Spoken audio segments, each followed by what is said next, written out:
যারা কৃষ্ণ ভজেন তারাই জানেন কৃষ্ণ কখনোই আমাদের ছেড়ে যান না, আমাদের কখনোই তিনি বিপদে ফেলতে পারেন না। কিন্তু কিছু কিছু এই সমাজে থাকা মানুষ তারা বলে আপনাকে ব্যঙ্গ করে যে কিরে তুই না কৃষ্ণ ভজন করিস, তাহলে তোর কেন রোগ হয়েছে? যা যা, তোর ভগবান তোকে সারিয়ে দেবে, তোকে আর ডাক্তারখানায় যাওয়ার দরকার নেই, তোকে আর হসপিটালে দৌড়াদৌড়ি করার কোনো দরকার নেই। এরম ভাবে ব্যঙ্গ করে থাকে যারা কিনা ভক্ত। কিন্তু ভক্তদের রোগ হয় কেন, সেটা কে দিয়ে থাকে? ভগবান। জানবো এর সঙ্গে জানবো শ্রীকৃষ্ণ কেনই বা আমাদের সেই রোগ থেকে মুক্তি দেন না। অর্থাৎ আমরা যদি ভক্ত হয়ে রোগে আচ্ছন্ন থাকি তাহলে কেন ঈশ্বর আমাদের বাঁচান না, এগুলোও জানবো। তো চলুন, আজকে এইটা খুব ভাবুক একটা টপিক, যেই টপিকের মাধ্যমে আমরা জানবো যারা ভক্ত, যারা কৃষ্ণ ভজেন কিংবা যে অন্য অন্য দেবতাকে ভজেন, তারা কেন রোগে ভোগেন। এতে ভগবানের কি হাত আছে? মানুষ যে এত ব্যঙ্গ করে তাদের মুখের উপর আপনি কি জবাব দেবেন? তো চলুন ভিডিওটা শুরু করা যাক। শরীর পঞ্চতত্ত্বে গড়া। পঞ্চতত্ত্ব অর্থাৎ জল, আকাশ, বায়ু, অগ্নি ও মাটি। এর মধ্যে ভারসাম্য বজায় না থাকলে মানব শরীরে রোগ তৈরি হয়। কিন্তু যারা এত ভক্তি করে, এত ঈশ্বরের নাম জপ করে, এত ধর্মশাস্ত্র পাঠ করেন, তারা এত রোগে ভোগেন কেন? তাহলে কি তারা সমাজে জ্ঞান, ঈশ্বরের প্রতি ভক্তি প্রচার করে কোনো পাপ করছে? সেই কারণবশত তাদের ঈশ্বর রোগরূপী শাস্তি প্রদান করছে? তো প্রিয় বন্ধুরা, শাস্ত্র একটাই, কিন্তু তার পাঠ কোটি কোটি মানুষ করে থাকে। শ্রীরামকৃষ্ণের একটি বাণী, যে বাণীতে বলা হয়েছে যত মত তত পথ, অর্থাৎ কারোর বিচার অন্য কারোর সাথে মেলে না। তবে 100% পণ্ডিতের মধ্যে 90% পণ্ডিত জ্ঞানী, যারা শুধুমাত্র শ্রীকৃষ্ণ ও রাধারানী ছাড়া কিছুই বোঝে না। ঈশ্বরের জন্য নিজের বাল্যকাল, যৌবনকাল, এমনকি বয়সকালকেও, অর্থাৎ মৃত্যুর আগে পর্যন্ত ঈশ্বরের নাম নিয়ে থাকেন, ঈশ্বরকে স্মরণ করে থাকেন, তার জীবন এই নামেই ব্যয় করে দিয়েছেন। তাদের কথা আর যাই হোক কখনো ভুল হতে পারে না। তাদেরও শরীরে রোগ জ্বালা সময় সময়ে দেখা দিচ্ছে, তবু তারা ঈশ্বরের প্রতি প্রেম, ভালোবাসা, বিশ্বাস ত্যাগ করেনি। কিন্তু কেন? এই প্রশ্ন তাদের জন্য যারা দাবি করেন যে যাদের জীবনে ভক্তি আছে, যারা ভক্ত, তাদের রোগ হয় না। এবার আসা যাক কিছু গুরুত্বপূর্ণ কথা। ঈশ্বর কি চান তার ভক্তের থেকে? প্রেম। আমরা যাকে ভালোবাসবো সেও আমাকে ভালোবাসা দেবে, তাই না? আর যদি আমরা কাউকে ভালোবাসি তাহলে চাইবো তাকে সকল জ্বালা যন্ত্রণা থেকে মুক্তি দিতে, তাই তো? কিন্তু বন্ধুরা, ঈশ্বর প্রেম অত সহজ নয়। শ্রীকৃষ্ণকে যখন অর্জুন বললেন, হে গোবিন্দ, আমি তোমাকে খুব ভালোবাসি, আমি তোমাকে বিশ্বাস করি, তুমি কি আমাকে ভালোবাসো না? শ্রীকৃষ্ণ বললেন, হে অর্জুন, আমি সকলকেই ভালোবাসি, কিন্তু আমার জন্য যারা সকল কিছুর মোহ ত্যাগ করে আমাকেই ভজে, তাকে আমি একটু বেশি ভালোবাসি, কারণ তারা আমার ভীষণ প্রিয়। এখানে সকল ত্যাগ অর্থাৎ সংসারের নয়, মোহ, মায়া, রাগ, অহংকার, হিংসা, লোভ, এই সকল বিষয়ে বলা হয়েছে। অতএব আমরা সকলেও শ্রীকৃষ্ণের প্রেম পেতে পারি এই সংসারের থেকেও বেশি, কারণ এই সংসারে কেউ প্রকৃত প্রেম আমাদের করে না। সকলের স্বার্থ ছাড়া কিছুই বোঝে না। একটা সন্তান স্বার্থে তার মাকে ভালোবাসে, একটা মা তার স্বার্থে তার সন্তানকে ভালোবাসে। এবার বিষয় হচ্ছে কি স্বার্থ? একটা মায়ের কখনো একটা স্বার্থ থাকে না? থাকে তো, যদি সে না ভাবে যে এই বাচ্চাই আমাকে বয়সকালে দেখবে, এটাও তো একটা স্বার্থ। সেরকম প্রতিটা সম্পর্ক একটা স্বার্থের সাথে জড়িত থাকে। কিন্তু ভগবান শ্রীকৃষ্ণ কিংবা আপনি যেই ভগবানকেই মানেন না কেন, সেই ভগবানের প্রেম কখনো স্বার্থ দিয়ে হয় না, নিঃস্বার্থ প্রেম থাকে সেখানে।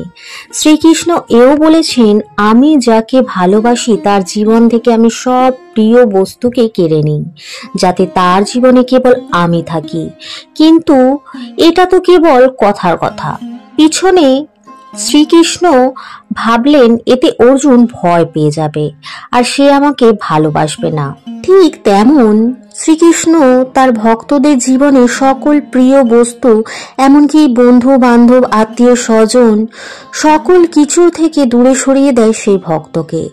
তিনি আমাদের পরীক্ষা নেন যে এই কঠিন সময়েও আমরা কি তাকে ভালোবাসতে পারছি, নাকি তার উপর অভিমান করে ভক্তিটাই ছেড়ে দিচ্ছি। তারপরও যদি আমরা ভক্তি না ছাড়ি, শ্রীকৃষ্ণ খুবই প্রসন্ন হন এবং তিনি চান আমাদের জীবনে, অর্থাৎ আগের যত জন্ম হয়েছিল এবং বর্তমানে যে জন্মে আমরা রয়েছি, সেই সকল জন্মের পাপ নষ্ট করতে। মানুষ জেনে করুক কিংবা না জেনে করুক, পাপ তো পাপই হয়ে থাকে। শ্রীকৃষ্ণ চান তার ভক্তরা মৃত্যুর পর যেন নরক যন্ত্রণা ভোগ না করে। তিনি চান ভক্তের মুক্তি এবং বৈকুণ্ঠে জায়গা করে দিতে। তার জন্য তিনি শাস্তি নয়, মুক্তির রাস্তা করিয়ে দেন, যাতে সেই সমস্ত রোগের দ্বারা তার পাপ নষ্ট হয়ে যায়। এবং শ্রীকৃষ্ণ এতটাই তার ভক্তদের ভালোবাসেন যে সেই রোগের সহ্য করার ক্ষমতা যেটা হয়, সেই ক্ষমতাটা পর্যন্তও কিন্তু শ্রীকৃষ্ণ তার ভক্তের মধ্যে দিয়ে থাকেন। ভক্তের একটু কষ্ট হলেও শ্রীকৃষ্ণেরও কষ্ট হয়, কিন্তু ভক্তকে মনোবল এতটাই দেয় যে ভক্ত সেই কষ্ট সহ্য করতে পারে। বন্ধুরা, আমরা আমাদের আশেপাশে এমন অনেক ভক্ত দেখি যে তারা সত্যি, তাদের দেখলে চোখে জল চলে আসে, কি জানি অন্তর থেকে একটা কান্না প্রকাশ পায় যে সে কি করে এতটা ভগবানকে ভালোবাসতে পারে। কিন্তু আবার অন্যদিকে দেখা যায় তার শরীরে নানান রকম রোগ ব্যাধি যন্ত্রণা এরম রয়েছে। যেমন ধরুন না, বৃন্দাবনের প্রেমানন্দজি মহারাজ, তিনি এতটাই শ্রীমতী রাধারানীকে ভালোবাসেন, সর্বক্ষণ রাধা রাধা নাম জপ করেন, তবুও তার দুখানা কিডনি ফেল, তবুও তিনি এখনো নিঃশ্বাস নিচ্ছেন। ডাক্তার যেখানে বলেছিল যে 2 বছর তিনি বাঁচবেন, কিন্তু 18টা বছর হয়ে গেল তিনি এখনো বেঁচে রয়েছেন। এর পেছনেও তো নিশ্চয়ই কোনো কারণ রয়েছে, তাই না? আজ তার জন্য আমরা নিজেদের জীবনে আধ্যাত্মিকতা প্রচার করতে পারছি, নিজেদের মধ্যে জাগরিত করতে পারছি, তাই ভগবান হয়তো তাকে বাঁচিয়ে রেখেছেন। কিন্তু সেই যন্ত্রণা সহ্য করার ক্ষমতাও কিন্তু তাকে দিচ্ছেন। শ্রী প্রেমানন্দজি বলছেন যে ভগবান যাকে ভালোবাসেন, যাকে আপন করতে চান, যাকে এতটাই নিজের জীবনে গুরুত্ব দেন যে সে আমার আসল ভক্ত, তাকে আমার চাই, এই জগৎ সংসারকে উদ্ধার করার জন্য চাই, তার জীবনে এই ভক্তির সাথে রোগটাও দিয়ে থাকে, যাতে করে আমরা তো জানি না আমরা কত কত জন্মে কত কত পাপ করে রেখে দিয়েছি। অর্থাৎ আমাদের শরীরের মৃত্যু হলেও কিন্তু আত্মার মৃত্যু হয় না। আর এই আত্মা প্রতিটা জন্মে কত কর্ম করেছে, সেই কর্মের মধ্যে পাপ পুণ্য দুটোই রয়েছে এবং সেগুলো সঞ্চিত রয়েছে। সেই সঞ্চিত কর্মের যে পাপ কর্মগুলো রয়েছে, ভগবান আগে তার শাস্তি দেন এবং সেই যে যত নাম জপ করবে, জীবনে ভগবানকে স্মরণ করবে, ভগবান চাইবেন তার জীবনে আগে এই পাপ কর্মগুলো নষ্ট হয়ে যাক, তারপর তার জীবনে পুণ্য কর্মের ফল দিয়ে থাকেন। এবং দেখেন, আমরা পাপ কর্মের জন্য কিন্তু নরক যন্ত্রণা ভোগ করি, এমনকি অনেক কষ্টও ভোগ করি, আর এটা জন্ম জন্মান্তর ধরে চলতেই থাকে।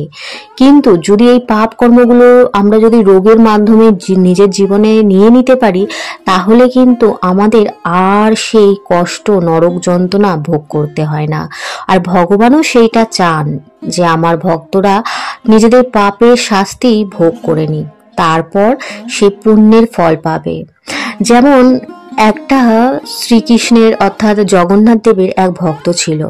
তিনি জগন্নাথ দেবকে এত ভালোবাসতেন, সারাদিন ভক্তি করতেন, সারা জীবন ভক্তি করতেন, তবুও সেই জগন্নাথের ভক্তের রোগ হয়েছিল এবং সেই রোগে তিনি সারা শরীর মানে এমন বিছনাসজ্জা হয়ে গেছিল যে সারা শরীরে নিজের মলমূত্র লাগিয়ে বসে থাকতেন। পারলে তো ভগবান শ্রী জগন্নাথ তাকে মানে সেই কষ্ট জ্বালা যন্ত্রণা থেকে তো বাঁচিয়ে নিতে পারতেন, কিন্তু স্বয়ং জগন্নাথ এসেছিলেন তার সেবা করতে। আর যখন সেই ভক্ত জগন্নাথ দেবকে জিজ্ঞাসা করছেন যে কেন প্রভু, তুমি তো পারলেই আমার রোগটা সারিয়ে দিতে পারছো, তুমি যেরকম আমার সেবা করছো এটা আমার পছন্দ হচ্ছে না, কিন্তু তখন জগন্নাথ দেব বলেছিল এইগুলো তুমি যদি না ভোগ করো তাহলে তোমার পাপ নষ্ট হবে না, তোমার কোনো না কোনো জন্মের পাপের জন্য তুমি এই শাস্তিটা ভোগ করছো, আর আমি যদি এখন তোমাকে ঠিক করে দিই তাহলে তোমাকে আবার পরের জন্মে সেটা ভোগ করতে হবে। সুতরাং ভগবান কখনো আমাদের খারাপ চান না, তিনি সর্বক্ষণ আমাদের পাশেই থাকেন, আমাদের রোগ হলেও আমাদের পাশে থেকে আমাদের মনোবল শক্তি সকল কিছু জুগিয়ে থাকেন। এখন কলিযুগ, এখন তো ভগবান স্বয়ং এসে আমাদের সেবা করবেন না, কিন্তু আমাদের মনে অর্থাৎ আমাদের হৃদয়ে শ্রীকৃষ্ণ রয়েছে এবং তিনি প্রতিটা নিয়ত সেই রোগী ভক্তের মনে শক্তি যোগান যে আমি পারবো, আমি সকল জ্বালা যন্ত্রণা সহ্য করতে পারবো। তো বন্ধুরা, আপনারা বুঝতেই পারলেন যে কেন আমরা রোগে ভুগি, অর্থাৎ ভক্তরা কেন রোগে ভোগে। পৃথিবীতে সকলেই তো রোগে ভোগে, তবে ভক্তদের উপর কেন এরম কথা। তো যদি বন্ধুদের মধ্যে শেয়ার করেন তাহলে ভালো হবে, কারণ এইগুলোও মানুষের জানাটা দরকার। তো চলুন, ভালো থাকুন, সুস্থ থাকুন, সুরক্ষিত থাকুন, ভালোবেসে বলতে থাকুন হরে কৃষ্ণ, রাধে রাধে।